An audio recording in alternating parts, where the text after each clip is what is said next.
Happy Tuesday, everybody. Welcome back to the show for another exciting night of the One Piece trading card game here at Versus Games. I'm joined, of course, by David Solo-Kun over here, and Mark's hand is somewhere over there, There he is, operating right there. the pretty cameras that we have here for our players today.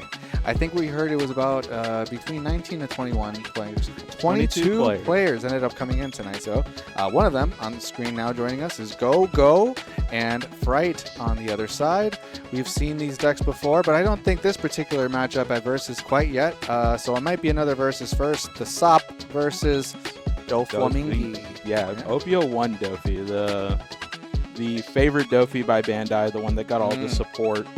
Not all the support. Yeah, it's interesting because this one's not like he doesn't really have like his family he's based around. He's based around like the Seven Warlords of the Sea. So that's right. The gang. An engine that's really good. Obviously got hit recently by the Jinbei ban. But I think the deck still can do a lot of things. I think it just slowed down just a tad bit. For sure. As a Doflamingo stan myself, I couldn't bring myself to make what I would call it those coping lists. Not full power. I just miss it and how dumb it was because it was great. Yeah, it's definitely a different. It was so good that it had to be hit. I understand it, but I have put it together and played a few games with it, and I've told some you maybe it feels like it just loses to weird decks now. But you still have a great matchup into Blackbeard. You still give Shanks a run for their money. Bonnie you can get through, but you just lose to random things. I found I just hard lost to pure yellow. Yeah. Like the new OP10 kid just played with me. Like I couldn't do. It gave me like 9 life. I couldn't do anything. Yeah, it's definitely still, I want to say, consistent. It's just not as oppressive, right? Yeah. Like more than often than not, we're still relying on like these Peronas from OPO 1 to set up There's one the right top there. of our deck. And then now, since we don't have that Jinbei, Wait a second. How many cards is that? That's 5. Okay, good. All right. I got nervous there for a second. Looked like a 6th card in there, but though I do think, is that the 6-drop? Oh no, that's the collection box boa. Okay. Wait. Or the illustration. Yeah, that's the let's talk. Yeah, the cost wise, that'll tell us which boa it is for sure. Because I've seen some on Sim, for example, playing with I think it was the 3-drop blocker from like way back as well. It's either 2 or 3 one you drop. get off trigger. Yeah, that one's interesting. I've seen that one being used as well. But these Doffy lists are starting to look a little bit different to compensate for the lack of a Jinbei.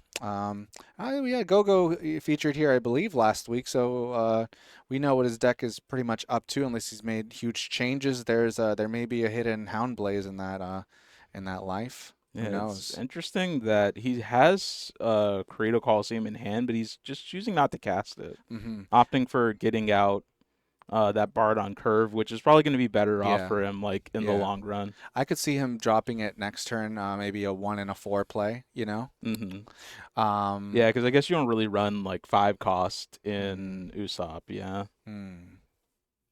Like what 5 cost would you run? There's not really any in blue or black that like 5-drop blues aren't like really a thing. I don't know. X Drake. I mean, first off, that's guess. Dressrosa. That's a smaller number of blue cards. Yeah, I don't think there's any 5 cost blue Dressrosa. We're just gonna give that up. Like any that do anything relevant. Exactly. And here we play a Weevil out. Draw and swing with it. No Jinbei to go with that Weevil. Yeah, and that's good. Those days are gone. Yeah, you just play him raw, and then draw a card. If Dovy's only swinging 1 time per turn, that's really good for Go-Go because we can just establish a blocker every turn. And it looks like we're choosing as Go-Go to be a little aggro here with this. Oh, we play an Orlumbus in our build as Go-Go. I didn't know that. This is interesting. Yeah, pretty good. It'll work out here for sure. And this is where we saw the 1 and the 4 drop play come down from Go-Go. So he got out the Coliseum and we put down Orlumbi. Pretty nice. You'd probably rather see a Zoro in that position. Just so you can KO the Weevil right away, but Fright taking a look just to confirm how broken that Orlumbus is. Yeah, I mean, it's not Rebecca the deck. It's Usopp right now, right? And we've been used to seeing Orlumbus in past Rebecca decks. Yeah, you don't really see it a lot you see it in Rebecca because Rebecca had the Kyros that saved himself once per turn. Yeah, that Because one of the costs is Orlumbus. He has to KO a Dressrosa character. And if there's no other Dressrosa characters, it does mean he has to KO himself. Now here we are on the... And Fright just thinking navigating his turn. We're on the 6th dawn, aren't we? As Fright? Yes, we're on 6th dawn. So here's 4. Bella's coming down. We're going to flash the top 3. Take a look and see what's coming up next. Ooh, Red Rock, Croc, and another Weevil. Ooh, that's pretty good. We could do, you know, you've seen it before. Rested Dawn will go to likely the leader. There it is. We can add one more and do leader skill from there. And I have a feeling, yeah, let's start with the 6 firstly.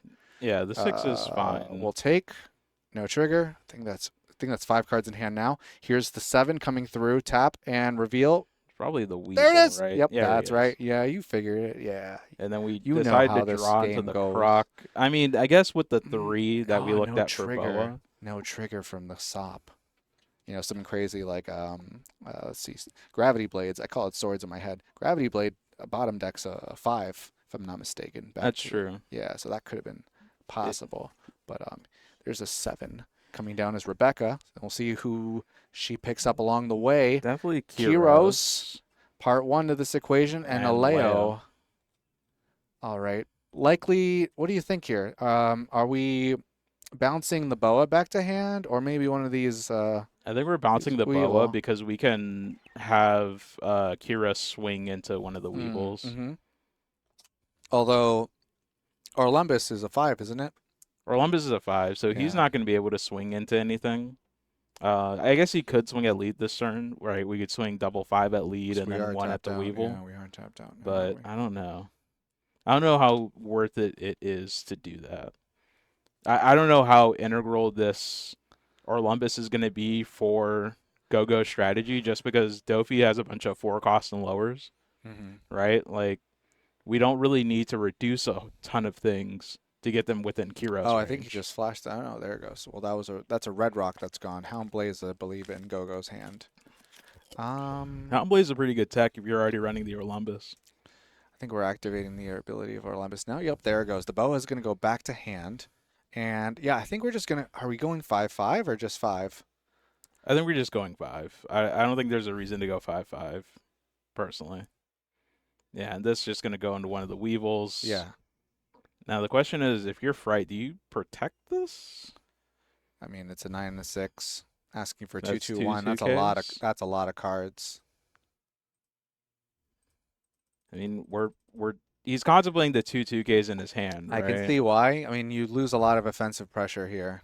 I mean, I guess you do, but I guess he's also seeing that Go-Go's like defenses are down. He doesn't have any blockers out, so maybe we do just want to constantly pressure him. Yeah, we're gonna save it, and then we can use that Boa again, right? And then you know use that for value and get 3 strong swings out, establish a blocker. So I definitely feel saving the Weevil here. The cost of 2/2Ks. And now we have the Red Rock. We do's. We could Very get tempting. rid of the Kyros. I don't know. Maybe you just want to push face though. Here on 8 for Frights. That'd use most of your money on just that play. Oh, he grabbed two Dawn to separate out, and I got nervous. He still did. Oh, he's doing it. I think that Kyros is going bye-bye. Really? Yeah, make sure you hit the right target there. Interesting. Okay, so we're gonna do that after all. 2 Dawn left. I don't know about this. And now we're just asking for which we definitely can pay for. And now we're swinging 7. Yeah, I don't like this line of play. I don't think, because we're at 4 life. Like, it's gonna be really hard for Go-Go to kill us, especially if we put down blocker Boa. You know, it'd be very punishing here for Go-Go if he played a Gravity Blade, for example. Doesn't look like we have that in hand. We have a Red Rock in hand. Yeah, and the Orlumbus is still standing, which means that we're probably going to get one of our guys Hound Blaze, I would think. Really go at this board and then go for hand. Yeah. Yep, there it is. Orlumbus, the KO, the Leo. Yeah, the Leo reduced the Weevil by 4. So now he's within Hound Blaze range. We have another Rebecca in hand and another Kyros. I feel like the Hound Blaze is coming through. Oh, for sure. Oh. Yeah, so we're gonna Oh, Rebecca, Rebecca. play out the Kyros, play out something else. Maybe bounce one of the Weevils. Actually, do you even bounce anything to hand? Maybe the Perona? Because bouncing the Weevil, I don't think is going to be as good as just straight up swinging into it and attempting to kill it. It is a Especially if benefit we right Hound now. Blaze and then give that power boost to the other Kyros, Yeah. right? And then we're swinging 12 into 6. I think Kyros will be bouncing. Yep, he will. So we're going to, get some cards out of hand. We're going 9 out of 6 again. That clears. And then we have 2 Dawn left over. We're going to go for a little 5 and just start pecking at Fright's hand. I think he's going to pay for it. Yep, there's a pudding. And then a second 5. So we definitely held off on. Oh, he's going to just establish he's going to use it for a blocker. Yeah, okay. It kind of makes sense. Just play it safe, right? Put your opponent on having to see the perfume femur. I mean, with a full set of 10 Dawn here, that board, there's not a really strong clap back here. I mean, Red Rock can take out the Kyros, of course, but, I don't know, Gravity Blade to take out these 2 Rebeccas. These Rebeccas are deceptively very powerful on the clapback because we will be at 10, right? And so they're only 1 away from swinging at all. Mm-hmm.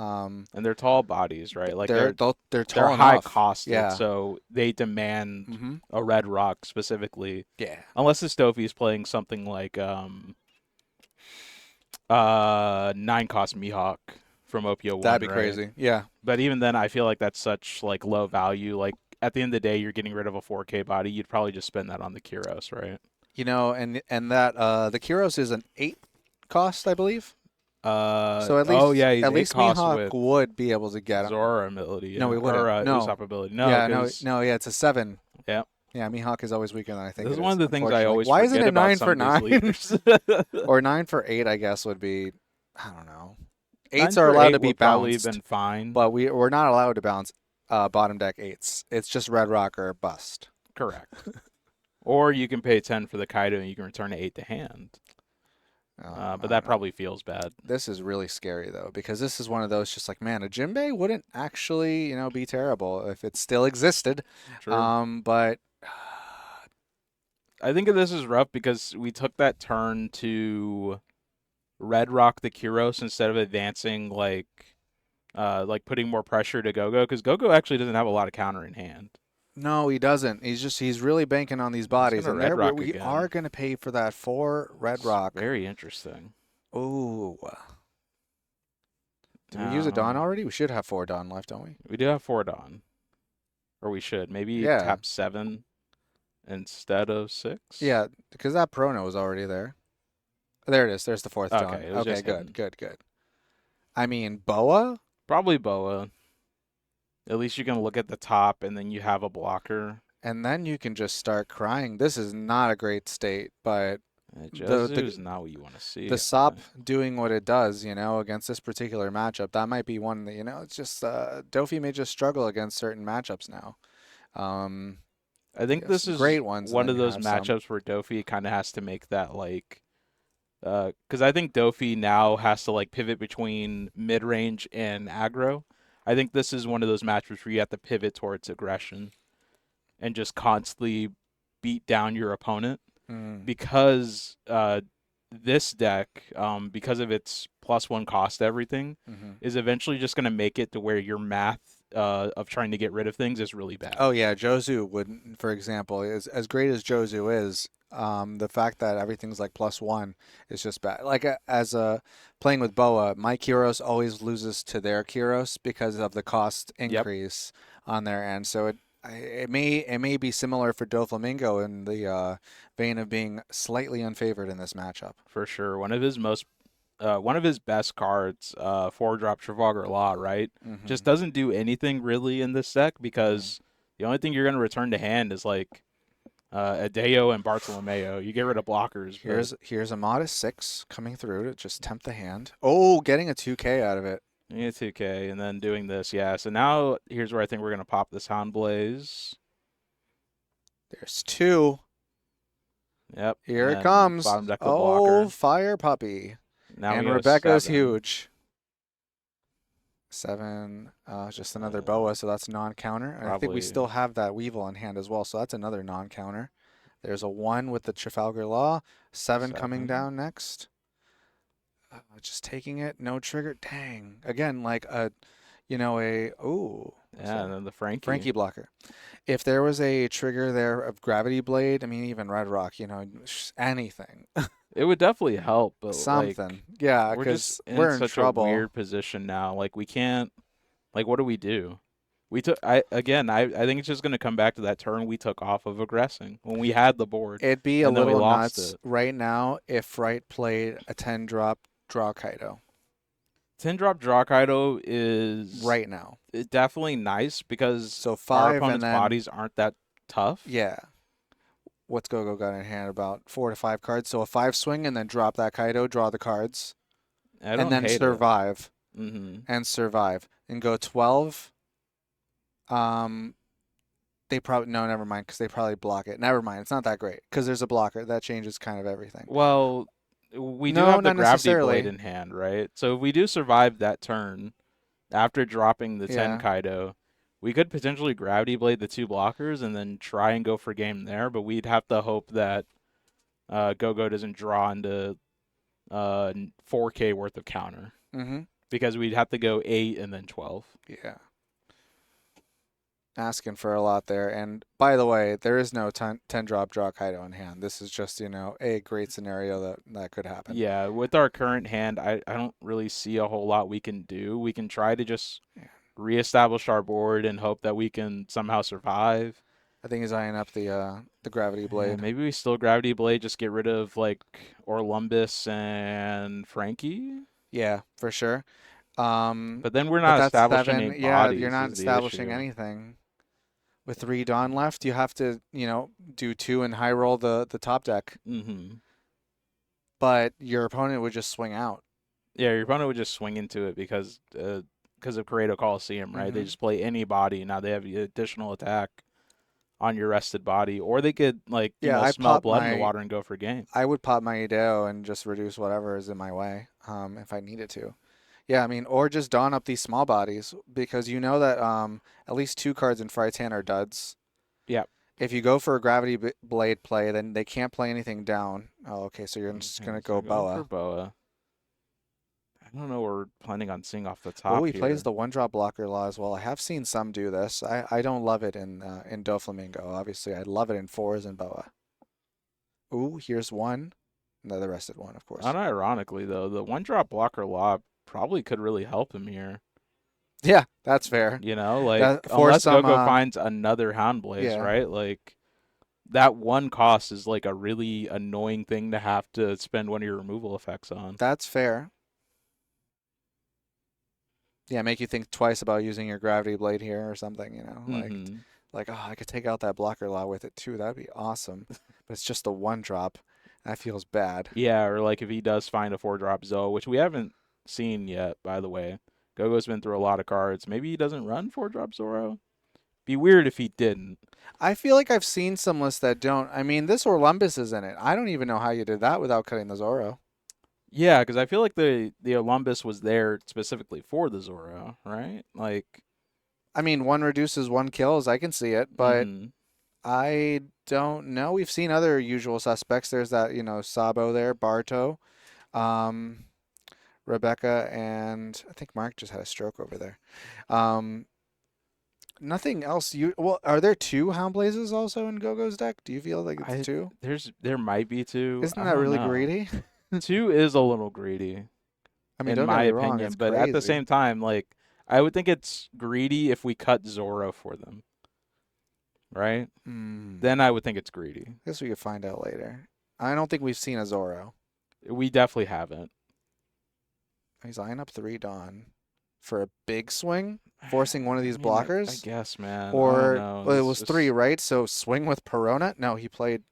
I guess played he tapped Law. 4. Okay. Law. Do that. 4. Bounce. You can't bounce that. That's a 5. Yeah. Okay, then bounce this then. All right, we'll still allow get it. to draw because the stops ability is crazy.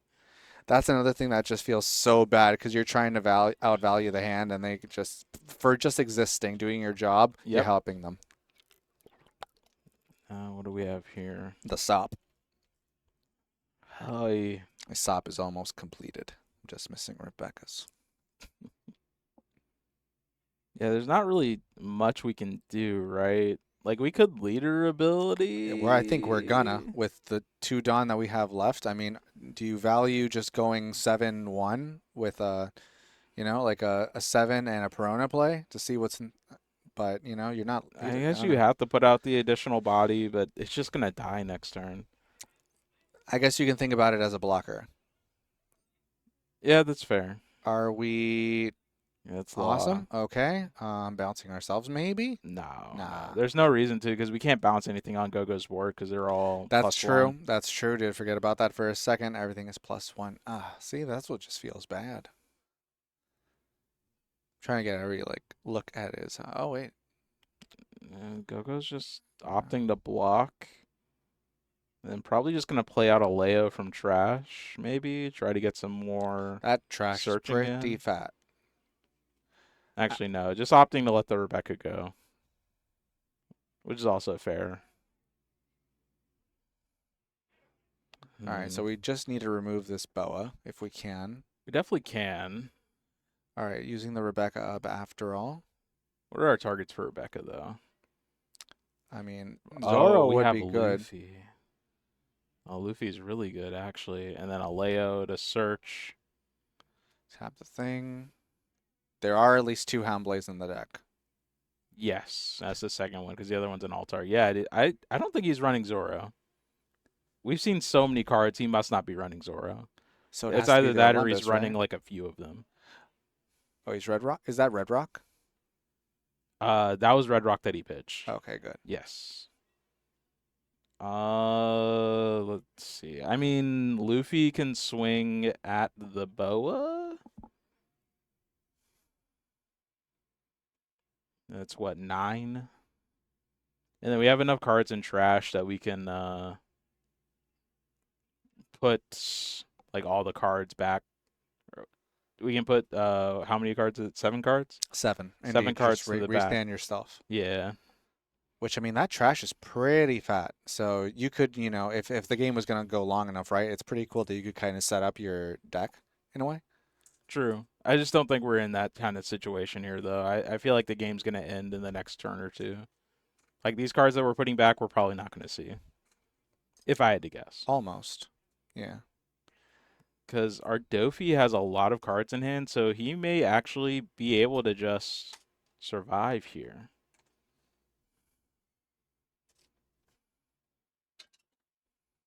Oh, well, he swung into the law, killed the law. Now this Rebecca is swinging 5 into the rested Trafalgar Law, which I think we have to defend. I don't like that. And there's the last 5 swing. Oh, no trigger again. Now, just anything, I mean, just the hope. I mean, that board is crazy. The board's crazy. The hand stacked. I feel like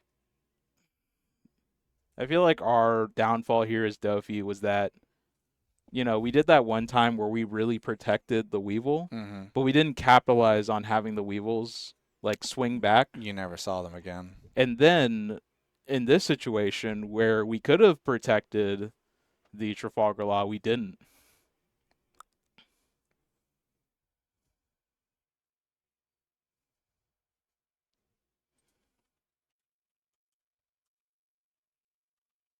So, okay, we're just recasting the boa. Hoping for a prayer. Yeah, not really like seeing anything. I guess we're putting that Gecko Moria on top and then picking up something. I don't know, man. Yeah, this is pretty much how I felt with boa. Just not much I could really do against all the tricks that the SOP has. Yeah, again, that cost increase buff is deceptively powerful. Oppressingly powerful, if you will. It just makes you have to like rethink every line of play that you would normally have into every other deck, right? And now we're doing this, which we saw 2 more cards, but I don't think it really helped us.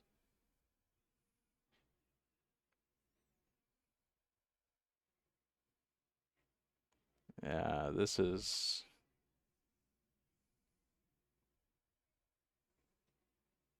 playing the Gecko Moria. Probably just picking up a 2K here, right? There's no need to get 1000%. like fancy about it. Oh, I mean, yeah, just as much counter in hand as possible. Yeah, and then Gogo's gonna block here. He's gonna draw a card off Sop ability, and then Frankie, dude, I'm saying there's no Zoro in play this a. list.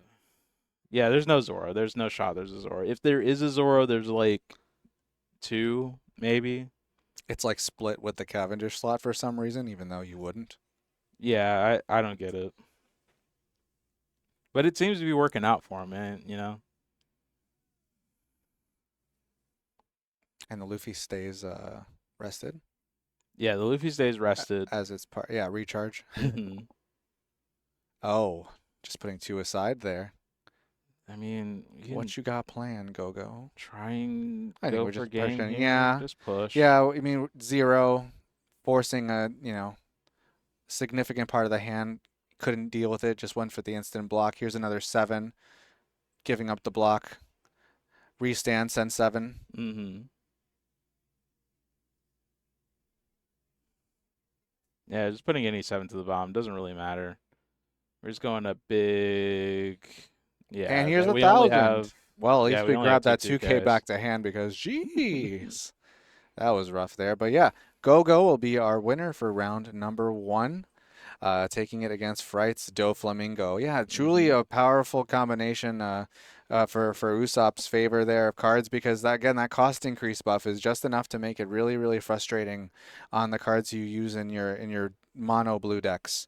Doffy and Boa, for example, just struggling in some like little things like Kyros Wars, or in this game we just we did have to choose another target for our Trafalgar Law Bounce, because that was no longer a 4 drop or what on the board, so it was now a 5. It was out of range now, so just And then also, like, because Usopp works no matter where the card goes, as long as it leaves the field, bounce effects feel really bad if we bounce them and then they're still in that 5 or less threshold, because they still get to draw the card. For sure. And as we noted there in Gogo's list, I mean, we can always chat with him later, but it didn't seem like there were any Zoro in that list. I don't think there's any Zoro, so that's pretty removal's cool. a little sketchy, but I mean, I guess you're just playing like. Who cares if we're gonna value Hound stuff. Blaze and kill them? Yeah, I guess but and also bottom decking something. I mean, you still have the other tools like Toy Soldier and whatnot, right? So sounds good. That was an exciting round number 1. So we'll cut 2 ads here. Just a sec, don't go anywhere. Be right back.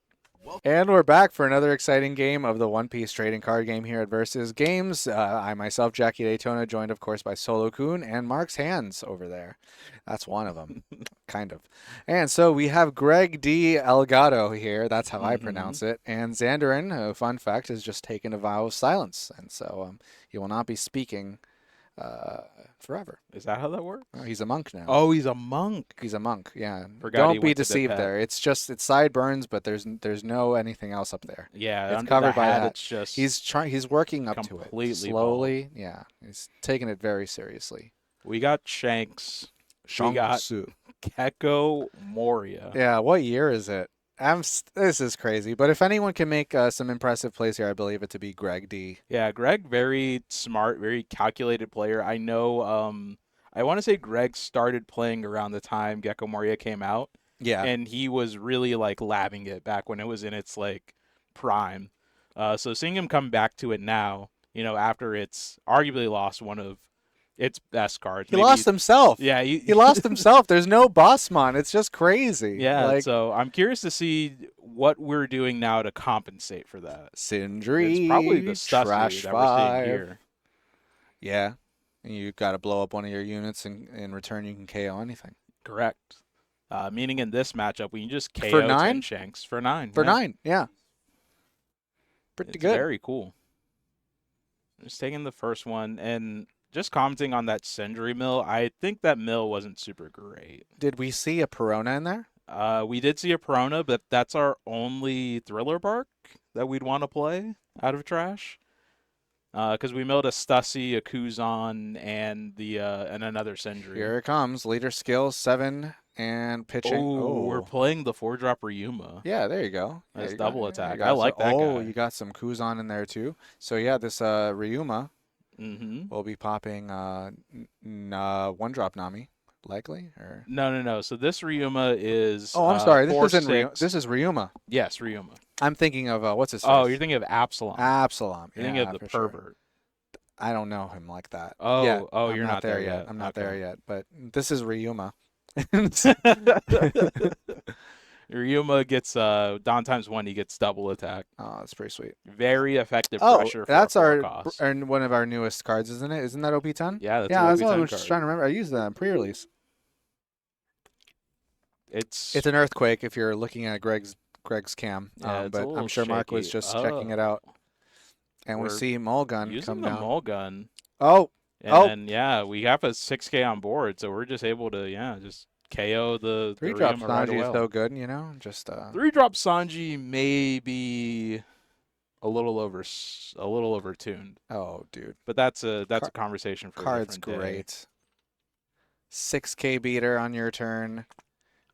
Punishes certain strategies like clearing Red's board. You get a net a card from that. And decks like Shanks, depending on how you build, if you choose Searcher or no Searcher, Straw or Red Hair, she helps you get in either direction. I think she's a worthy addition to be nearly staple in Shanks. Yeah, I think it's nearly staple in, honestly, a lot of red decks. Yeah, she's just good. Yeah, this card, for whatever reason, I don't think saw a ton of play in Japan. I don't remember people really talking about it. Yeah, it was in none of my... well, these are also for everyone, right? It was before the bans, so decks were structured differently, but it wasn't in a lot of them.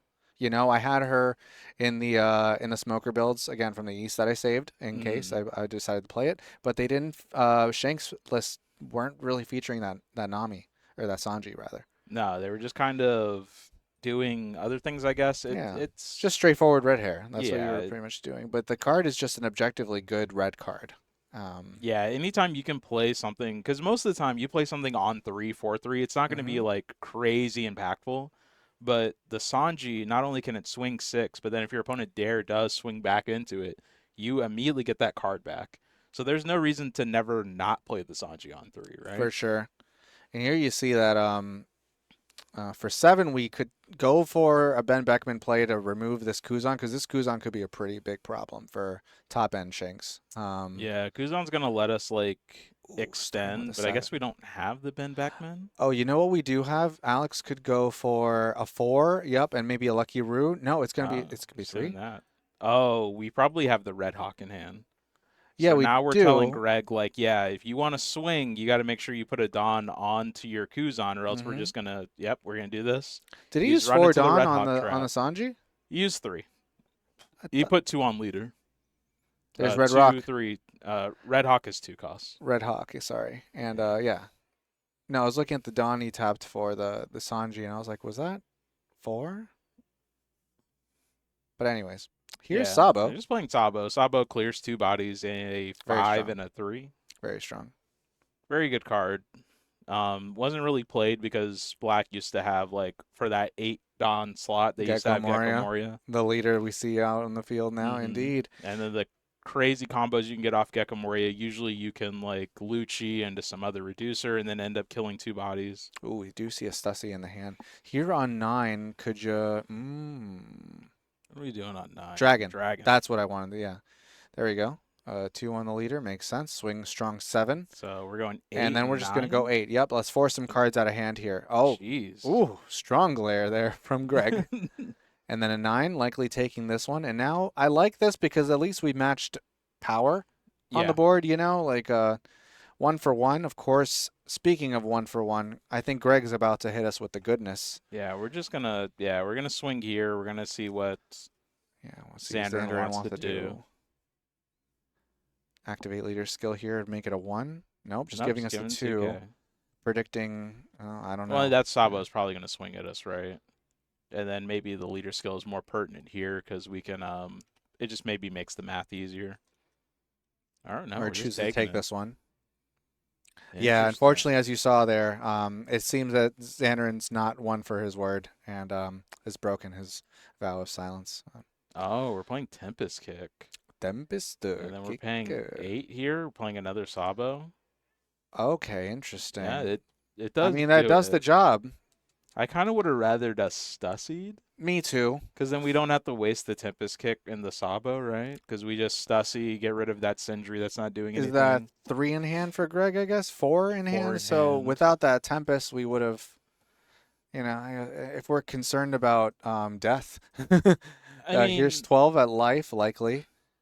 That's fair, but if we were worried about death from Xandran, we would have definitely, Yeah, it's life, no trigger. The dragon And then over 5. the Shanks would have been more the spooky. 5 was the hogback. Okay. But so now we're in a position where we can't even Stussy. No. If we Stussy, we still die. So now what? There's that little dog. And we got a 2K Perona in hand, of course, but what's Xandran's hand? 4, 5 strong, 6 strong?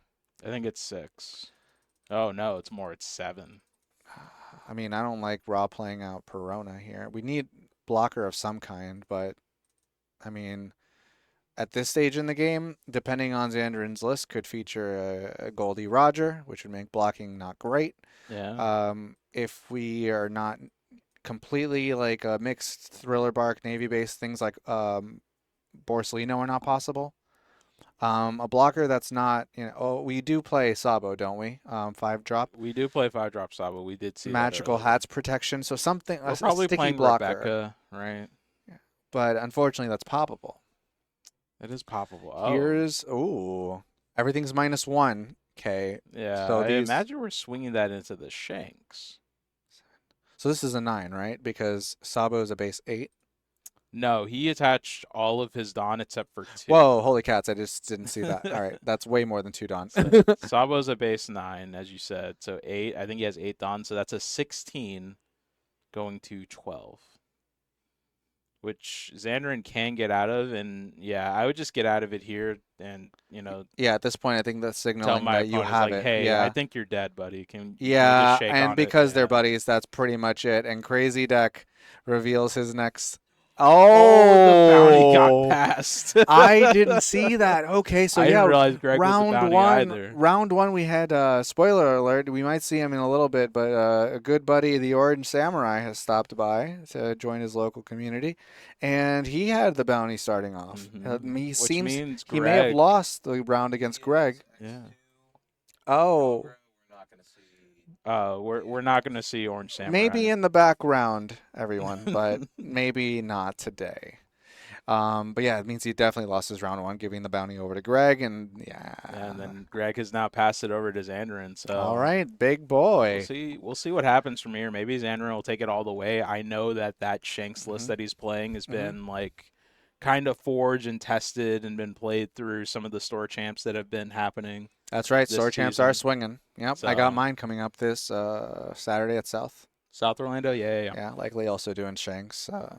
Likely. Shanks seems to be the wave. Honestly, though, our scene here, like locally, within like this little patch of Central Florida, is a lot of like red heavy, and then like you have people playing black and blue, specifically Usopp and Teach. But then there were a lot of people that came to Maitland. And I noticed that the people that were coming from like North Florida, like Jacksonville-ish area, a lot of green. Like I saw some Bonnies that were doing some well, 2 limbs topped. That's true. That's crazy. It's very interesting what you might run into because these store champs, like anybody can apply for them, right? Yeah. And it's just, you never know if you're going to run into somebody that just happens to have the time to make a further trip. Yep. I like Shanks. It's been doing pretty well. Another one has been like, I like to, coming from other card games, when a meta is kind of like still figuring itself out and still kind of, open waters there, uncharted waters, things like Control are really strong. So the big one, Blackbeard, and playing with it, it's just really consistent at what it does. Yeah. The cons, people know how to play against it because you do the same thing.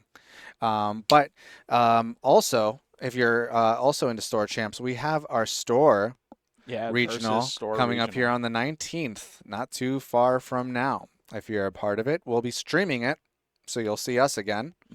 And it should be a very, very exciting day. I think we're playing out the top. Isn't that right, Mark? Yep. That's right. Oh, we're playing out top. Playing out top. That's how it runs, right? Still regionals? Or is it still Well, the ones I went to, they did standings, or at least they did at Maitland.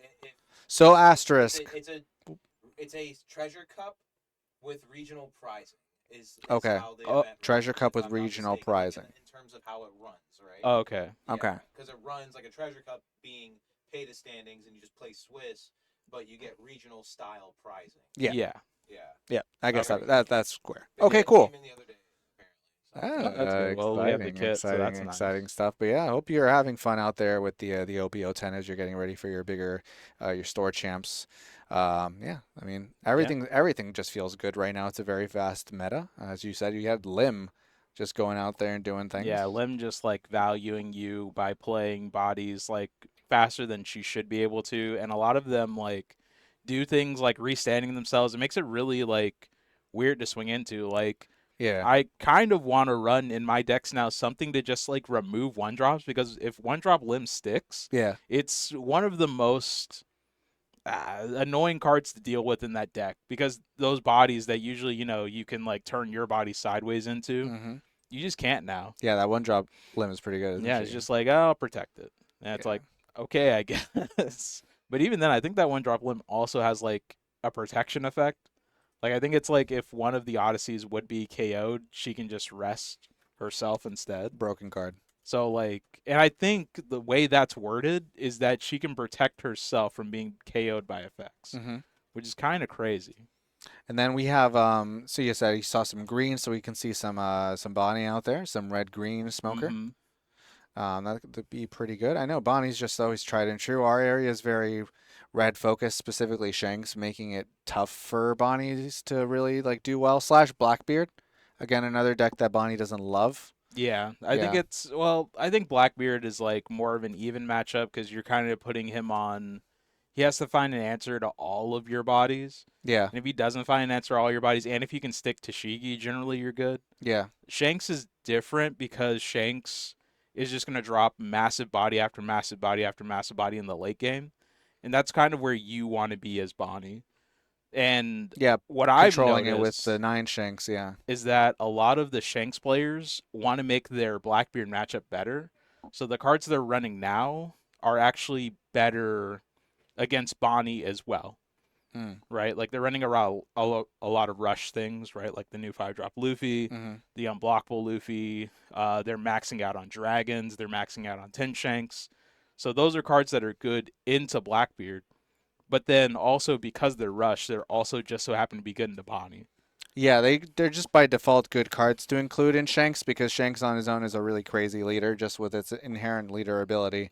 So like these rush bodies are getting value for getting their hidden, and then they're also protected, right? Yeah. Because your revenge play may be like your 6 Cavendish, you load up some done, you restand some, but like let's say that's an 8, right? On your 6 Luffy, you could just minus that to a 7 and then 2k out of that. And it may be worth doing so. So not only did you get the hidden, you save your unit for later. As you play those big bodies, then you get the utility of still having the rush starter 21 Luffy and getting that rested Dawn. And now you have 3 pretty decent bodies that are swinging at your face, and that's tough for any deck to deal with. Yeah, it's a lot of pressure, and they're all demanding like they're starting off like 6 if they do nothing. Sometimes they're demanding 2 cards. It really makes me interested, especially now that Doffy is kind of taking a backseat, and the Usopp lists are kind of like focused on running like a Dressrosa package. I think something like Whitebeard could come back, just because it does a similar thing to Shanks, where your innate leader ability, right, of just being a 6K makes it harder for your opponent to swing into you. But also, Whitebeard has the benefit of being a 6K on offense as well. So every time you swing at your opponent, you're demanding a 2K. Yeah, you're at least doing a 7. But I've been dabbling a little bit in my Whitebeard, and that one sticks to, I was just telling Xander out there, like units that are 8 or less. So you can pretty much guarantee, now that we have Divine Departure, that's another 1-drop counter event for Whitebeard. So you can have all your rad beams, you can have Divine Departures as your, so 1 Dawn, keeping that option open is great. You're also Whitebeard, and people know how to play against it. And if you're aggro, you want to be careful about taking all of those swings too fast, right, and staying alive. So I found that staying like a mid-range package was pretty good. And there's a list that was going around with like some 3-drop Shariah blockers in there. That's a pretty good card to have now, especially if you like, depending on how big they made their leader, capitalizing on that when attacking and blocking. But it still falls to like anything green, I feel. Like Bonnie, green is still a rough match. You know, you put out you put down the 5-drop ace on curve, for example. One of you is getting arrested if you're Bonnie. Yeah. Like, that's fine. And then we're attacking it. And you should let it go, because if you give up any cards that early, you're just dead in the water later. Cards like 9-drop Zoro, just forcing more cards at it. Like, I don't know. And then, oh my God, red-green Smoker. The control is enough on there, and they're green. So they kind of just... It's really weird. Like, you still really hard lose to green, I feel, as Whitebeard. Like, I was just decimated by a red-green chopper the other day. And then that was so uncomfortable. And it was so... I've never been, like, victimized so harshly by animals. But all right. We're going to go check in with our players here and bring you guys another exciting game in just a few moments. Stay tuned. Watch the mats. And we're back with round 3 here at Versus Games. Here, of course, with Solo-Kun as always, in Mike's hand somewhere. Oh, there's his eye. Every body part. It's a different body part each time, folks. Here, we're going to have an interesting matchup, and not only is it going to be a mirror match, it's Daniel there on the left, Greed on the right, not in his usual position. Both on Shanks tonight. Yes. Big boy Shanks. Big boy red Shanks. Yeah. And we'll see who's got more. I don't know. Rush Shanks, who goes on curve, maybe takes second. Besides that, I don't know. One maybe a straw variant, maybe maybe an animal. These these weird control ones with the stage and all that. Who knows? Round 2 was. This is round 3, right? This is round 3. Okay, so round 2 was Usopp and. I want you to get it so bad. Yes, you got it. Usopp and Doffy, and Usopp won. Right? Was that round? Oh, Usopp no, sorry. won. Round 2 was Xandarin. Oh, you're right. Well, not only did that happen, yes. Versus. Oh man, you're just losing it today. The dementia setting in. Dude. Yeah, Shanks won, and he played against. Oh, he played against. Oh man, he played against Gecko Moria. This is great. He played against Gecko Moria. No, Gecko Moria versus Shanks. No solo. No, that's what happened. Gecko Moria's banned, man. Not that Gecko Moria, the leader. It's another. I was on Thriller Bark, I swear. Holy cats. We see who got the curve here. I'm not sure if who won the die roll, but we have Daniel starting with the 2 after all. Yeah. Out there, folks, we have a Whitebeard out there. The Brave Beard is out there somewhere, and that could be exciting to feature. But if he also wins, he'll go up against one of these Shanks, likely. Look at that. Yeah, we're just popping our leader ability, using the Wi-Fi hockey. Oh, we're going with big swings here. Yeah, but we only did 5 and established our Lucky Roo since I don't know if Greed plays the 3-drop Sanji, but obviously it was absent of a 3-drop. But here's a 5, and here's a Rush Ace. Yeah, it's a very awkward kind of match, right? Because if you want to play something on curve, you're just swinging for no real reason because your opponent's just going to eliminate your swing. Ability. Yeah. Send it into the ether. We're on 6. Maybe we see, again, if this is more red-haired geared on the left, we may see a Usopp here. But it looks like we're separating 3 Dawn? 2 Dawn. Looks like 2 and... Because we're on 6 as Daniel. So we got 4 for something. Lucky Roo, number 2. Yeah. Lucky Roo, number 2. We're feigning the Red Hawk. Which isn't going to be as useful because Red Hawk's not going to be able to kill that. No, this ace is pretty sticky. Unless you did something, hear me out, right? You block with Lucky Roo. You attempt to KO the ace reduces itself. Right. They swing, Brandon swings with something else, and then you Red Hawk and then kill the ace. I think you just cooked pretty well. You just made up for that blunder you had earlier with your memory. That's pretty good. That's pretty nice. But expensive, but I mean, it is. It's very expensive, but like you clear the body, right? Yeah, that's fair. I don't know if that's what Daniel has in mind. Oh, holy cats! I think he does. He might be on to something here. Hold on. Again, kind of expensive, and you know the character did pay for itself. But here's Beckman. And then Brandon just not rewarding him yet, and that makes sense. Yep. Just not gonna. How could this go wrong? That was how. That's exactly how. Beckman. What I've been told by Shanks players who play this deck a lot is that in order to win this matchup, you have to see more 10-drop Shanks. Specifically. I mean, those help for sure. Not only that, but right now on 8, you typically want to play a Rayleigh. But Rayleigh's got nothing around him. Won't be able to take out the ace, right? So we'll just be setting things on fire, burning them out of power, but not a lot here. Maybe using a dragon. I think you still play the Rayleigh. Oh, there it is. You still burn the ability on the ace to save itself, and then you just swing 5 into it. Yeah, that's the best thing that we can do now with now Rayleigh, it's going right? to be a 1K, with, right? If we were a dragon, we would have spent 8, right? And then we would go 7 into 6, getting a 2K. So, yeah, I like it. So, then... Yeah, and we'll just swing right into it. I think that's fair. And now the Beckman is at a 5, so he could still swing a life, but... Yeah. It's either a 1K or a leader ability. Though, looking at Daniel's hand, he's pretty bricked up. That tends to happen sometimes when you're Shanks. Like, I think he has 4K in hand, and that's across 2Ks. Get really full of yourself. So much that sometimes you can't counter. Oh, yeah, Daniel chooses to play the 7 gate as well, which personally in my list I've started to drop. Feel pretty good about that. Yeah, favoring other cards, more copies of Dragon, just favoring space around the board. I don't feel like 7 gate's really that impactful right now. It doesn't help you in your Blackbeard matchup, is how I saw it. The card always frustrated me to see.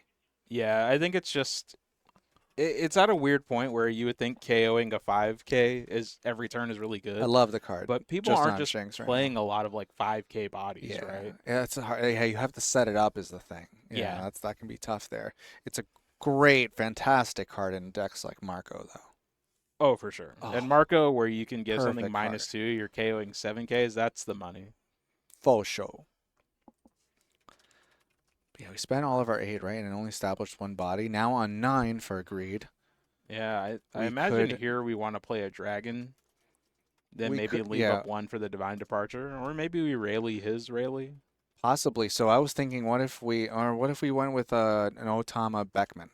Otama Beckman's pretty good. It's just I feel like it costs a lot. No, that's a 2K and a 1K out of hand. We established another 7. But I guess we're super healthy. If right? we dragoned, I would be down for it if we had a 10 Shanks in hand. A dragon, I agree, though, might be best to apply some pressure here. Well, okay, we have 9, right? So our Beckman is small, is why I'm concerned. It would be a 9 swing. Well, it depends on what we would do with the last dawn. Because one of these swings no, all the swings connect. Thanks to the Dragon's Rested Dawn and that last Dawn we have on ourselves. So at the very least, it would be a 5, 7, 9, I believe. Because, the Shanks would make the Beckman likely smaller.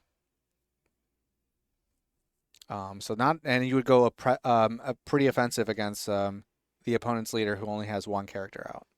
Correct. So that's pretty good. I do like the thought of going in with Dragon. You would leave 1 up with the Beckman Otama play, but I'm not sure how great that really feels right here. You apply much less pressure. There it is, the Dragon. Yeah, I like the Dragon here. I imagine we were going to attach 2 to leader. There it is. With that last one, if we want to swing, we can definitely peck at hand here. I mean, sometimes, as we know, that Daniel's hand's not really counter heavy, right? So this Beckman is a 5. It'd get reduced likely. But, yep, there it is. I think Brandon's going to do it. Yeah, I think we just do the 6 for sure. Yeah, the 6, and it'll get reduced to a 5. Show me the 2K. Or we'll reduce the Shanks leader by 1 and go 2-2 out of this? Yeah, Yeah. likely. That's I what think we're we doing. got 2K out of this. Get our leader skill usage, reduce this to a 6K. So, yep, Leader 2K in counter 2. out of that. But that's all our counter. I mean, so greed. So that's what we know. And Greed just Greed doesn't choosing know not that. to swing with the dragon. Interesting. Yeah, I mean maybe being concerned about a 10 drop Shanks, just taking it out. Really no need to maybe give cards. And like these are big units here, but red versus red. Yeah. Maybe just giving them the card isn't good. I guess it's fair, but like we don't really know what our opponent's playing, right? Like we saw last game with the Mulgun, right? A Mulgun could really mess us up here. You think? Because, well, I guess we wouldn't really have we wouldn't be able to pop anything with a 6 A star. second Rayleigh. So we're gonna put -3 on the Beckman, 2 on the Dragon, and I would think we're gonna swing at board. Yeah, I would think so too. And yeah, the Beckman's just gonna go. No leader skill. And just 7. I mean, here's kind of a good reason to why. And as greed here, do we take this card? I mean, we have 5 life. If we have another dragon in hand, I might say yes. If we have Shanks in hand, Rush Shanks, I think I'd still say yes. If I didn't have either of those two. Yeah, if you have top end, I think you take this. There we go. Passing it over. Yeah. I think we do have the 10 Shanks in hand. Because again, these are 2 Rayleighs that, do their job when they come down, but they're not like asking for cards when they come down. No. From life. So, but a dragon thing with Daniel or a is that he Shanks. doesn't have counter in hand, Ooh, right? Like he has 1K. The slap to the face. Tempting the leader skill from Daniel. I mean, I think you have to leader skill. Yeah. And by doing that, the dragon's only at a 7. If you put down a 10 Shanks here, then that kind of helps, right? You can go 7 into 7, asking for a card, and then go with the Shanks if they choose to save it. Which sure. I, as Daniel, may elect to let the...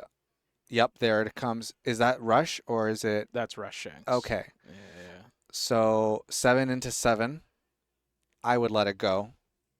You 100% let it go. Thinking twice. Because if you give up a card here, Greed's thinking. Greed is definitely just going to swing into it with the Shanks. Right? Did he just commit? Punish your hand. Oh, no, he he's going to swung at life. Interesting. I guess I can get it. I mean, these are currently right now 7s on Daniel's board. But maybe I mean, Greed doesn't know how counterless the hand is. He doesn't, but maybe because of the... So in that vein, I can see. Maybe because of other ways Daniel has played throughout this game, maybe he's thinking his hand is really bad. And the thing with whenever your opponent has a bad hand, right, then they're incentivized to start swinging at your face and not swinging at... Oh, we got the Greed cam again. Look at him thinking. I think he's contemplating how far he pushes. The wheels are turning. Because and he does get rid of the correctly body. Goes after. Yeah, I think like that makes sense because since Daniel's hand's bad, he's gonna have to start going and trying to win the race by just killing him, right? Just straight up going for life because we can't really afford to trade board here. I do see the 7 hit really tempting Daniel. See, what's Daniel gonna do? Oh, he elected to take it. Okay. Well, regardless, this is good math. We're going 12 and a 7. That should clear. No, and it does.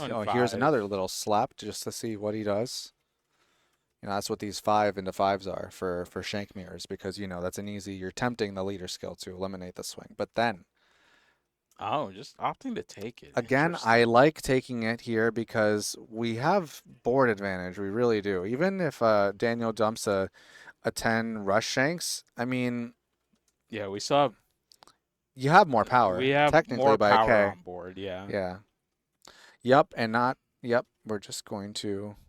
And then since we'll be going into our turn, we'd be able to swing back into... Giving up a 2. Yeah, giving up that Hongo. And it's a pop Shanks. Interesting. I don't hate it, though. I don't either. We definitely gave ourselves more power currently. The best response may just be Greed's own Pop Shanks. And then Well, I mean, if I were Greed here, I'd want to play a dragon, I think, or another 10 Shanks. yeah, I no, don't think I another 10 want to play Shanks. the. I don't think I We're want to play the starting with a Pop Shanks. 5. That's almost a given. We're Yeah, starting for with a sure. 5. That would be pretty consistent by the Well, way that unless we're Greed's been playing playing. dragon. If we're playing dragon this turn, I think we Mhm. establish the dragon and then swing. Go 9 and 7 just to see what happens. Oh, we also go 9, 9, 12, right? Yeah. Regardless, we are targeting that Rayleigh. Yeah, we're probably not going 9, 9, 12. We're probably going like 9, 9 with dragon, 8 with Lee, 12 with Shanks. One of those is and getting then leaving- reduced. Okay, so we're playing Rayleigh instead. Okay. Which is interesting here. So if he gives the minus, He's a 7 it right doesn't now. matter. If he gives the -3 to whatever when he can't pop it, Right. I guess but he it would just could give become the how -3 to Rayleigh. And many then that cards gives can I him- get out of the opponent. So he's doing -3 to Rayleigh after all. Yeah, So Rayleigh is now he's, a he's now four? at 4 costs. 4 costs. Or 4 4 power. Yeah, yeah. So we go 6 at it and see what you do. Leader skill 5K. Did we not already lead your skill? Oh, Well, we didn't we swing haven't yet. swung yet. We haven't Yeah, swung yet. Fair. So yeah, this would reduce the 6 to a 5, and then it's asking for a 2K. Leader skill 1K feels so bad here just because the 10 Shanks is on board. I guess we're And we're gonna 0 cost out of Zero it. All cost it. right, that's pretty good. And I mean, again, it was like 1 brick in hand for Daniel, but it was counter. mhm. Yeah, in a sense. So 1, 2, I 4 mean, cards left. Now as Now you go- Greed, yeah. I think you still just go face. Oh, I don't think you go 12 at it. Yeah, because it's going to be a 4K on my opponent's turn. yeah. If he wants to, my opponent needs to play a dragon here. That's his best bet. If he plays 10 Shanks, that means I don't have to worry about Rayleigh swinging, right? And then we still have Faux show. 3 life. We have a bunch of cards in hand. You know, we and left we're the Dawn feigning up one too? up That's for crazy. Divine Departure. So our opponent has to find a dragon here. It's dragon or bust. However, Or maybe another Pop Shanks. yeah, that go north a little bit. What is that? There's a 0 in hand. Otama, 0 costs. I want to say he has another dragon in hand because I saw one earlier. He's getting camera shy. I think Greed heard you there, Mark. Yeah. Oh, it's Silver's Rayleigh 5 drop. Silver's Rayleigh feels so bad here. It really does. I'm not a large fan of that. I'm not either. His condition for drawing. Interesting. What do we Yeah, have? Greed's not seeing this play coming. -2 power. Okay. Now what? Oh yeah, I want to see what you do here, Buckaroo. Are we just gonna Shanks and then or dragon and then try to Dragon. swing into it? This feels so bad. Okay. Whoa. Okay, so that's 14. That's actually 13 because of the 13. static. 13 into 10. I guess. That's asking for the, well, you can't divine departure a character. So your leader skill. Leader skill down to 2K? 11 and then 2K. No, that's still, yeah. Yeah, that's so easy. We've only spent 1 2K on Greed's side. He's giving him the other one. So this is 13. 14 now into 10. Yeah, 14 into 10. So now if we want to use leader skill, then that means we have to give him 2K, 1K. Which is a little bit better, but it's still Nothing else can swing into the dragon now. correct. Oh, he can't do that? Yeah, Correct. he cannot do that. Yeah, divine departure only works on the character. Yeah, I think Mark's gonna run. Unless out that's and- rad beam. No, that's divine departure. That's Okay. the alt art from this set. I was gonna say. Oh.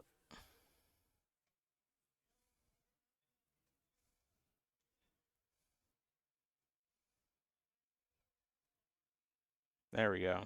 Getting the correction in. Mark is so fast. So we're gonna leader skill Mm-hmm. to reduce that. I guess they're just talking it out now. So we're rewinding, and now we're going back to that. So yeah, we're gonna leader skill, and then give him a 2K and a 1K. Yeah, those of you just joining are paying attention in this riveting Shanks mirror, the Divine Departure cannot protect a character. It can only protect the leader. Correct.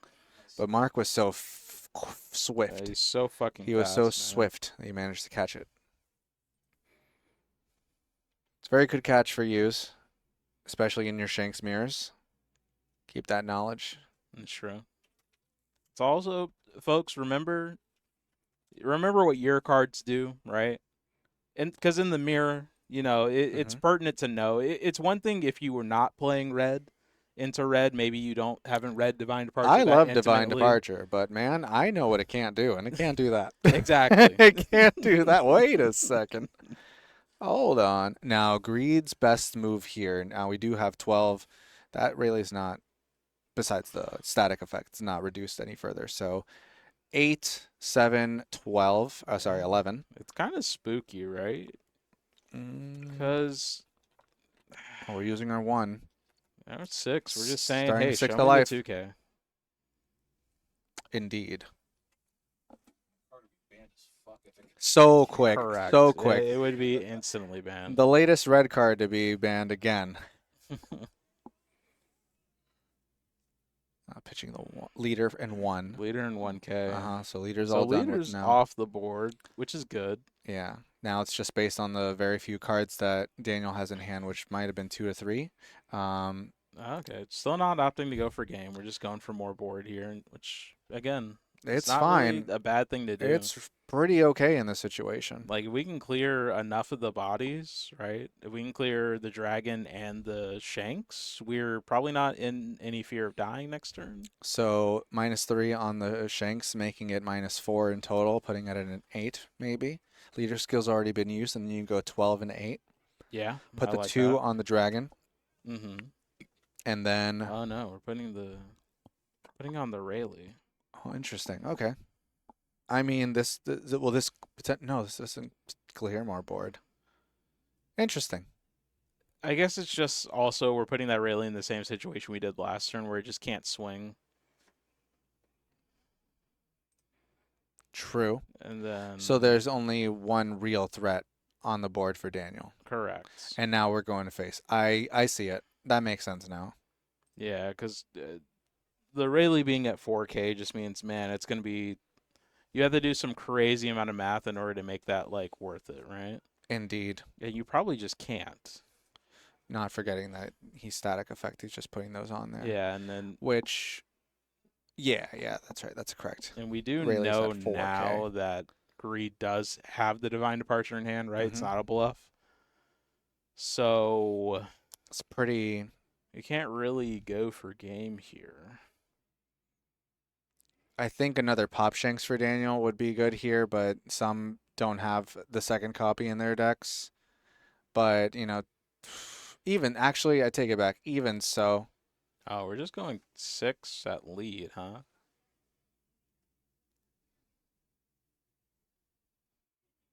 And it's giving him the Divine Departure that, you know... We know he had. We know he had. What Let's do you just do get from that out here? of the way. And we still have leader skill to protect our units. Yep. I don't think we can swing into the units, though. Dragon. Not unless we had a rush Shanks of our own. So this could be another, like, all right, mirror match, your mini bingo game. Who drew more rush Shanks?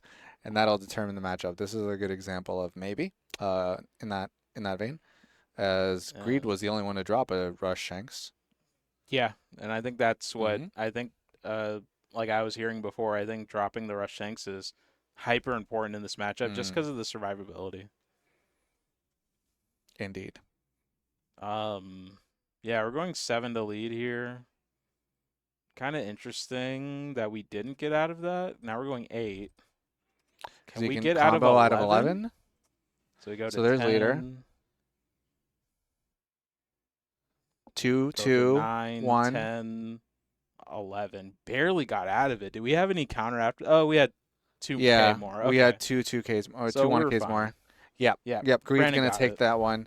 Yeah, and couldn't see there what he was flashing, but yeah, not any rush Shanks found for Daniel, unfortunately. No Plenty rush of Shanks, Rayleighs. no Uta. Some dragon. To search it, right? Yeah, but it looks like it was mostly red-haired geared. Yeah, I want to say it was. It's weird because since he didn't really search and the Mhm. deck doesn't really draw a ton, we Mhm. didn't really get to see a lot of the deck. So Saw there could Lucky have been Ruse. some other stuff in there. Saw Lucky Ruse. We saw how cool of an interaction the into the 5-drop ace, right? As we noted, neither of these players were featuring the ST21 starter deck Luffy. No, we didn't see it in either of them. For its No. down economy. There's many 5-drops to compete for that slot, I feel. For sure. Right? I mean, you have some that choose to not go with the red-haired theme, right, and drop the Usopp completely. Some choose to play full 5-drop Marco, but you have the new Luffys as well. Some get crazy to Luffy, play Ace, unblockable Luffy. Unblockable Luffy. Ace, right? That's at least 5 different character cards that slot has to compete with. And of course, if you have a lot of, I feel it was a contesting point. Thank you, Metagames. Thank you for the follow. That if you have so many 5-drops and so much mid game, like when you need to really fight for the good, like who has the better curve, right? I mean, you want that dragon, you want that Rayleigh, you want your bombs. That's what you want. It's cool and all that, but and then if you're packing a lot of ST21 Luffy, that's a lot of non-counter in your deck, depending on how you made it. Like maybe you've got rad beams, maybe you don't. So that's another favor for like, I guess your traditional red-haired variant, I guess. I think that 5-drop slot in particular is kind of like the meta call slot. That's where you place your cards based on what you think you're going to run into that day. Yeah, because what matchup I want to do the best at. Exactly. They each have their own utility for different matchups. Yeah. I like my Usopp just fine. I also like seeing a 5-drop Marco, but I think I like that in other decks more. Again, like I think just being consistent with Usopp having that utility to like on 8, for example, Don 1 to your Usopp, use its ability and then shrink something small enough for Beckman to come down. Like that's just a good combo. That's why I felt like in trying out some Straw Hat variants of Shanks that like I just it didn't feel the same. It didn't feel better necessarily either. I think I have maybe better matchups into some things that I already seemed favored against, and I sacrificed some other maybe more niche matchups, and I sacrificed those. But like I just feel just straightforward red hair is just consistent all the way down, all the way through. That's the one I like the most. I think it's a really good engine, and then also like the thing with the Red Hair Pirates too is that we're gonna get that Shanks starter deck in like 2 months, and then I imagine most, if not all, of his like new cards that he is gonna get are gonna be red hairs. So and they seem to have like this like synergy around power reduction and then KOing things based on power. Like they're really heavy into that. Right. So I imagine maybe we're gonna get something like another reducer that will help you out, and then another bomb that may end up being your Rayleigh substitute, right? I mean, that'd be pretty nuts. That would lower the stonks on Rayleigh so much. Yeah, if it's searchable. Yeah, I think it'll be a slightly weaker Rayleigh, but it'll make up for that by being searchable. Maybe even a smaller cost. Maybe it does a 2-in-1 reduction. Exactly, and then still pop something, or like maybe something that's a 3K or less. Yeah. We just made a card. There you go. Free ideas. Free ideas to just take. And if you're listening out there, the big ones. Yep. So I'm interested to see what we have else out there. I think we have. Dude, word on the street is the beard. Rounds? The beard. The rounds. old man lives. Okay. The way Yes. it looks too. Looks like Whitebeard won this round, along with Max Rarity Usopp. Oh, okay. Max Rarity Usopp and Whitebeard. I personally want to see Whitebeard. I want to see Whitebeard as well. Especially if it's Whitebeard versus Shanks, because this was the same thing. I don't know if the stream was rolling when we were talking about it, but I was saying that I think Whitebeard into Shanks is a very interesting matchup that may lean more Whitebeard favored based on the build. Yeah, I'm really curious to see what kind of Whitebeard build it is. Like I said, I was favoring more of the not low to the ground, not even mid range, but like not going full 9s, not going full 10s, but sticking with like dragons, aces, your mid range rush units like that ace, right? It gets rushed with you. as a leader. Yeah. Sticking to that so you can focus on rad beams, divine departures at the end. But I really want to see what it looks like. But gonna cut for now. We'll bring you guys round 4 in just a moment. Stay tuned. And we're back for another exciting round of the One Piece trading card game. Thank you for joining us here at Versus Games. Thanks for coming along the ride tonight. We have our fated match here, as Mark put it here. It's going to be Whitebeard versus, and it's not piloted by Greed. It's not piloted by Greed. It's It's Shanks. surprisingly not. Shanks versus Whitebeard, folks. Yellow guy is playing Whitebeard. The lore. Yeah, the lore fight. The lore matchup. Lore matchups in One Piece are always, like in the One Piece card game, are really interesting because some of these leaders are specifically designed for the lore matchup, right? Mm-hmm. And I kind of think, maybe not that these two characters are designed for the lore matchup, but I think these two characters are designed in such a similar way that you can kind of feel like the lore implications here, right? Like Whitebeard, I mean, I don't know the about you. strongest of the 4 emperors of his time, right? I can feel the electricity from here. Goodness knows how you must feel. The fire. And we see Andrew here on red versus instead of his traditional yellow. Yeah, he was playing Yellow Kid for since OP10 came out. Good minute. Playing Vegapunk before that. Yeah. But now going to Whitebeard, and I was talking to Andrew before, because I played a bunch of Red Ace at one point. Yeah, and same. He was like, yeah, Whitebeard was one of my first characters I played.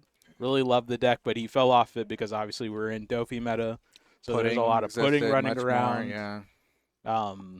And then obviously he's sitting across from Greed, one of the premier Whitebeard players. Indeed. Like I'm pretty sure Whitebeard won him a couple of serials back in the day. I'm sure it did. And then obviously he's got like the full foiled out Whitebeard Don he with is a couple Mr. of Whitebeard gold. around here, basically. Like, he is the Whitebeard. So it's going to be very interesting here. I do think Andrew's at a slight disadvantage just because Greed is so familiar with the leader Deck and what knowledge, the leader okay. wants to do. Yeah. That I don't think he's going to fall for any, tricks. As you pointed out before the show as well, is that this list of Andrews was influenced by Greed's own thoughts and I've heard got that. together on that. I've heard that Andrew has personally reached out to Greed, Mr. Whitebeard himself, to help him like fine tune the list. So, yeah, dude. This is going to be very interesting. I think this is going to be one of those maybe straightforward, fair, honest matches. And this is a question I've had myself answered. Like I know I accept that my latest Whitebeard matchups seem to be unfavored versus green. I seem to do well against Blackbeard. Okay, and it looks like who's going first? But I want to know how my matchup into Shanks is as Whitebeard. So this being a particular variant, I'm curious to see what it can do. And after the races, we're starting off with 1-drop Nami search. Good. Now, do you think we want? Did we want the second curve as Whitebeard, or are we good with Shanks having it? It depends, right? Because we're probably not running 10-drop Shanks and Whitebeard.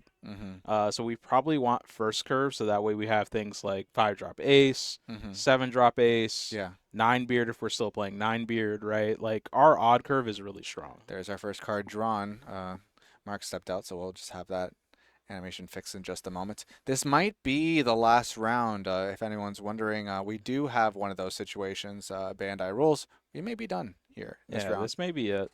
We'll have to see. It depends on table 2. W. Thank you for the follow. Thank you for the follow. That's not it. Zindra for the win. I was like, wait a second. Tap 1. For Makino. Oh, haven't seen this one in a little bit. 5K. Ooh, we're going 7 with the Nami. Nice. Yeah, we went 6 and no leader skill, so Makino, 7. And we're just going to take that. Such an impactful card. Interesting. You know what's funny about Makino? Is that now we're like, well, we kind of have to swing on the Makino, right? That's where we are now. Yeah, that's where we are right now. Because if we don't, she's just going to buff another 1-drop later. Yeah, unless we're gonna do like a 7 swing with a leader and leave 2 up for a Red Hawk to take her out. But that's not great because then she still exists to do her thing, and then we're not like so playing she dies. Any bodies to the board.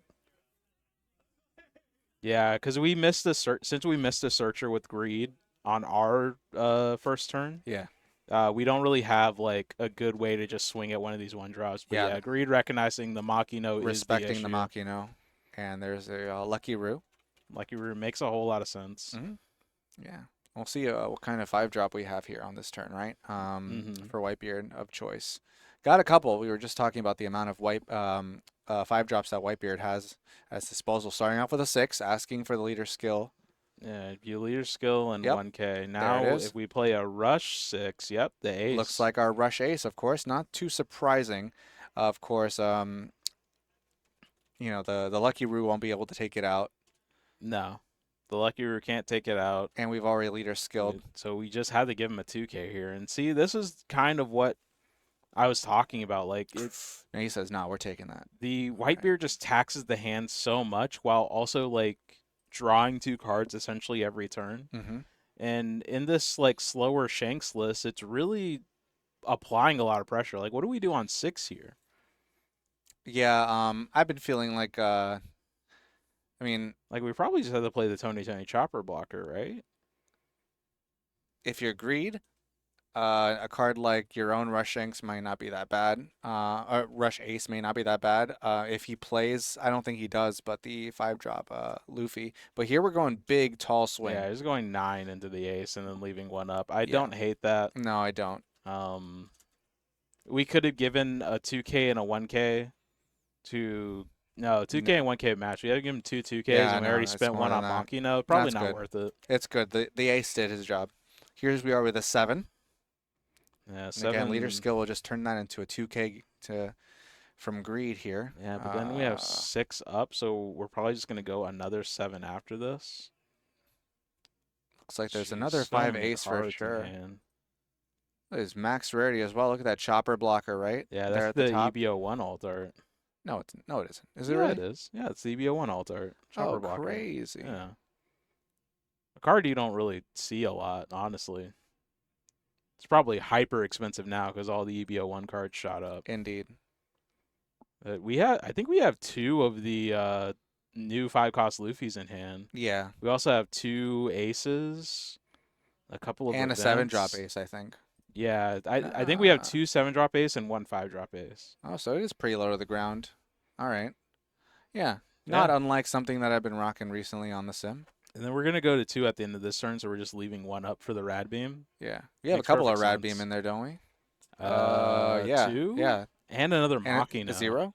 0 cost as well? And a 0 Another cost. Machino. That's crazy. So we play any Otama at all? Probably not. I guess our 2K in that slot would be Machino. Yeah. And then probably we saw the a searchable Shroud 2K. Yeah. Oh, I don't think we saw the any. chopper blocker. Yeah. Oh, we ripped another Rad Beam off life. Crazy trigger if we did it. It would have been great as a trigger, but I mean it's just as good in hand. Now here we are on 8. We do here. Rayleigh is not that great, but you would get cards. You could get cards. Ace. Yeah. Well, it would make it weaker, right? And then you could get cards from it. They try to swing 5 into it. Yeah. I think we probably we just Rad Beam and protect it. That feels so bad. Because then we could try to swing Lucky Roo into it, but then Lucky Roo's not going to be up to protect us against the onslaught that's coming up afterwards, right? This is kind of crazy, and I'm getting so many questions answered here by this matchup the way it goes, because it's not like crazy circumstances have happened yet. This is pretty much what happens in this game. Yeah, this is like, the thing is, like, Ace is so good into every color that isn't green.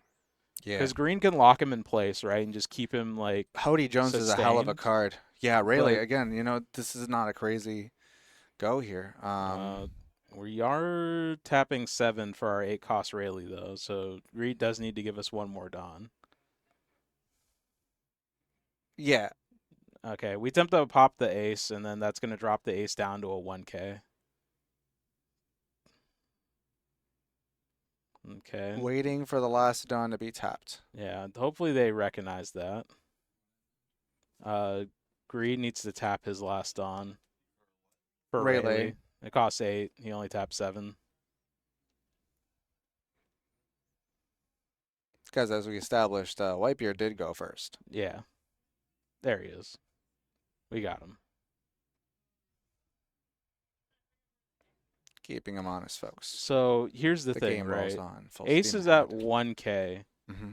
Do you, as Andrew, okay, it doesn't opt to give up the Rad Beam. I think I would have given up a Rad Beam and a 1K. Just to be like, yeah, try and swing into it with a Lucky Roo. What do you think's coming up next? Here we are, 9. We're at 9. Going down I to 1 imagine life we're after probably this. going to, like, play 7 Ace here, right? We do have it, don't we? I thought it's either that or another. No, it is a 7. That fire is familiar. Yeah, he has 7 Ace in hand for sure. Yeah. 9 Beard would also be crazy here. But I Stop. don't think the deck's running 9 Beard. I agree. It shouldn't. And this one doesn't seem to be. Yeah, pretty straightforward again. Like, it's like, okay, Shanks is really, not the most combo intense, right? So we know on 8, what can we do? Dragon, we could do Rayleigh. And yeah, this is what all Rayleigh really gives for you. And we're at 2 life here as Shanks, We're not at a crazy, like, endgame 4 life situation. Yeah, we're at the same life total, but... Ooh, here's a 7, just to tempt things out. Yeah, I think we're So- definitely playing the Ace. And then going 7 again. Mm-hmm. Asking for another 2K out of the hand here, if the leader skill's used. Or giving up the block. But I don't know if Could give giving up up the block is... I don't like giving Well, up like, the block because this what the early. block's going to give you what? Oh, he's we don't gonna even have the counter it. 2K. We just have to give him 2 1Ks. This is going to feel real rough. Oh boy, that's So telling. now we really have to give up the block. Unless we're absolutely insane and we play the 4-cost Zora we have in hand, attach dude onto it and swing. I think he heard you. Yeah, because now we're You're going to getting do really this, good at right? this And then if he tries the Lucky And we Roo keep and up kill it, 2. That's we crazy. just get to play another rush body afterwards. I think I'm in love. That's kind of crazy, actually. Greed giving it the stare here. That's kind of messed up. Yeah, if I'm Greed, I'm Greed in the bear same stare. situation, dude. Like Ugh. this is such a messed up decision. Yeah, this is honestly cinema. This matchup is awesome. Like, look at this. Yep. Yeah, I think he gave it up. No. Yeah, he took the life. Yeah, he took the life. Yeah, you have to take the life. Yeah, Shanks took the life, and we're setting up. We're leaving up 1 Dawn, and we're going to set up a chopper blocker. This deck is crazy. See, I was messing with Shariah's in the build I was telling you about. Maybe it's just chopper blocker. Is all that the a way. 10-cost Newgate and Greed's hand? What? That's a 10-cost Newgate in his hand. I know that chest anywhere. Look at it. You said 10? Yeah, no, sorry, not 10. 9 costs. 9 costs? Look at it. It It's right is. there. You're right. What the hell is that doing there? Is that 1 or 2? That's 1 because Okay. it's Rayleigh, or what is that? Rayleigh? Is that Rayleigh? Is that 3 Rayleighs? That is the 9 beard. That is crazy. crazy. What are you doing, bro? What the? What a crazy I would have list. never expected to see that in a Shanks list. I'm not gonna lie to you. I mean, getting the buff, is pretty good, I guess. Getting the buff is good, But at what cost? What are being you a playing? 7K body, I guess you're like technically an 8K body once because the leader effect. But like, What are you cutting for that? Where's the room? it has to be cutting one of like the lower end cards. Like maybe he's only on 3 Lucky Roo as opposed to 4, which guess. would even in itself Have we be seen crazy. Yasop in it? We in have not Greedsville? seen Yasop. No, he could have cut Yasop for it. I'm also thinking like maybe he's not on 4 Dragon. No, I've seen the Yasop. I take it back. I was saw watching him. Yasop? I was watching him play. Yeah, in his earlier round, he went up against Gogo's Off Usopp. stream. And Okay. yes, off stream. And then Kiros bounced the Yasop. So Yasop confirmed. Ooh. I mean, again, you could be right in that there's -1 Lucky Roo or minus. We haven't seen a 3-cost Sanji out of We Greed. haven't seen a 3-cost. Maybe he doesn't no. play it and plays a full Yasop line, for instance, and then maybe -1 Yasop for the Newgate. It's not the most out there, but It's not. That's just a crazy Newgate's my boy card. Yeah. That's the spot, I guess. If you're not gonna do the Sanji, I don't think I've seen it. The 3-drop Sanji, and we're playing at least 1. I think that's 2 5-drop aces. No, 3. We're playing, 3. No, Yeah, 'cause 4. 1 in the search. There's Were 4 there there. 2 in that search? No, there's 3 in the trash. I think. Oh, that is 3. You're right. Yeah, because there's one next to the back. What is this list? Oh, this list is different. I wonder what this is in reaction to. So, I heard that Greed was like, and Greed is also part of a team that has players in Japan and players in California. So he has a lot of like outside of our local like knowledge and kind of like discussion happening. I wonder if they're the ones that put him on this. Maybe. I'm trying to look at other cards in it. We see the 4-drop chopper blocker, right? So like that's probably a 4 of. For sure. I think that card's just like a mandatory 4 of in most red decks now. We've seen the Uta Searcher. We've seen multiple Rayleighs. We've seen Dragon. He does have a Pop Shanks. He does have...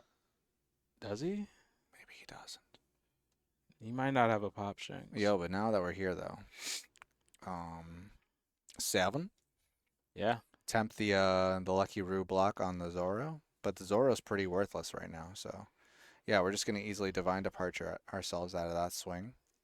7. Here we're going to play 7 cost ace, right? Oh, no. We're actually paying 5. My bad. Oh, 5, yes. 5. And then going for another 7, perhaps? We didn't leader skill. We simply countered it, didn't we? We're going for 8. Leaving 3 block. down up. Block. Kill the Luffy. Okay. And then pass over. Yeah, just leaving 3 down up. We know we got a hell of events in hand. I think we're probably casting Dragon here, right? Dragon's probably what's going to help us with that Dawn economy to get for. That's at least 2 dragons in hand, right? Yes. Did we see any in trash? No. We got 1 dragon, right? Oh no, it's 2 because I think it's 9-beard dragon.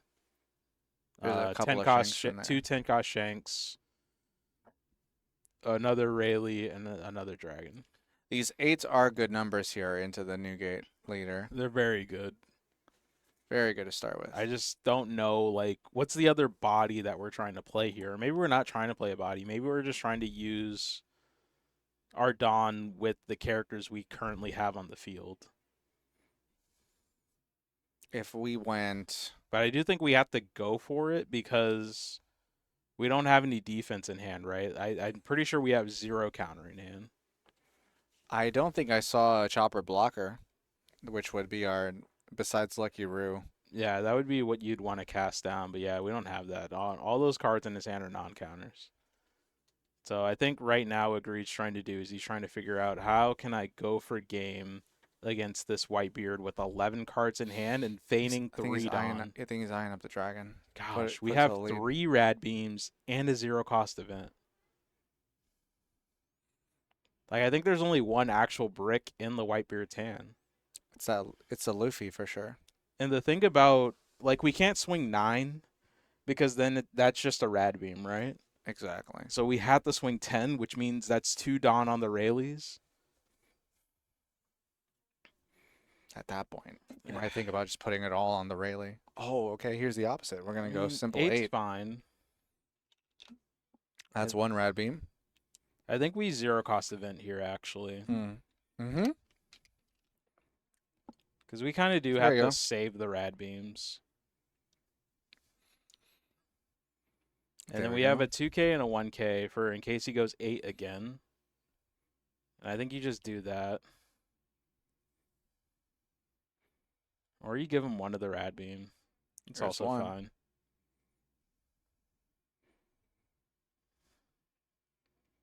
And then now we have Dragon, but Dragon's just a 9 and a 9. We can't really split Dawn with Uta because that definitely doesn't get there. And our opponent 100% can get out of 15.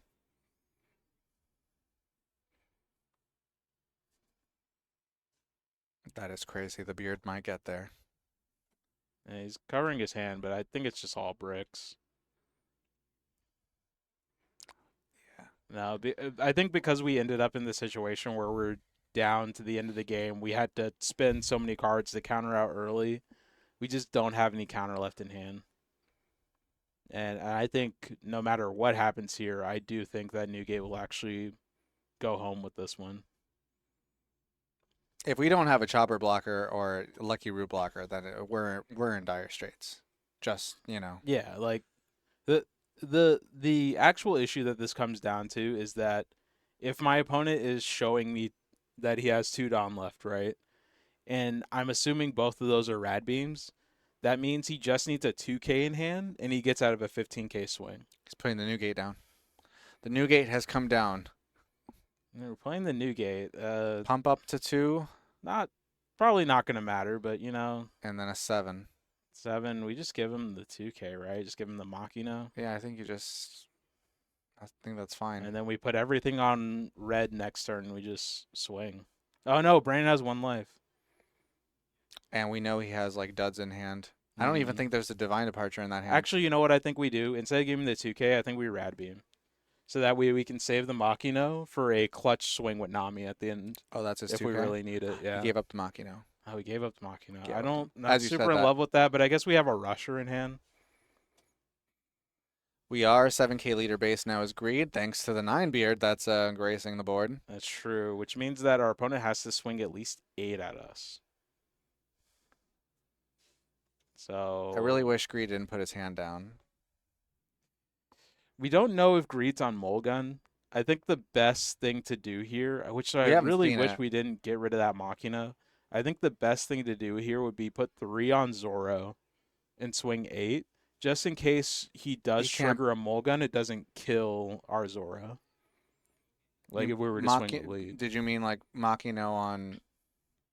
What's the Machino for? The Machino would have been so that Nami can swing more effectively. Oh, okay, gotcha. And then now we have 3 swings without having to, you know, play a bunch of... Like, we don't have to play the rush. I think it's more Dawn efficient just to have the Machino. You know, I'm wondering if Andrew's kicking himself right now for dumping the... Oh, he does play 3-drop Sanji. How about that? I mean, it makes sense. He's playing a I think he's kicking himself for dropping the Machino. Yeah, I think he might see it now that might have actually been a good play. Yeah, because now it's he's hard thinking about it, and it could be scary. I really hope he didn't psych himself out of this win. Because now what becomes your next best play? 7 ace? No, you'd play Luffy. Yeah, because Luffy gets to swing 7 for 2 less Dawn. Yeah, swinging 8. Going 8. This will tell us, like, hey, you gotta give me some form of counter. You can't leader skill out of this. Yeah.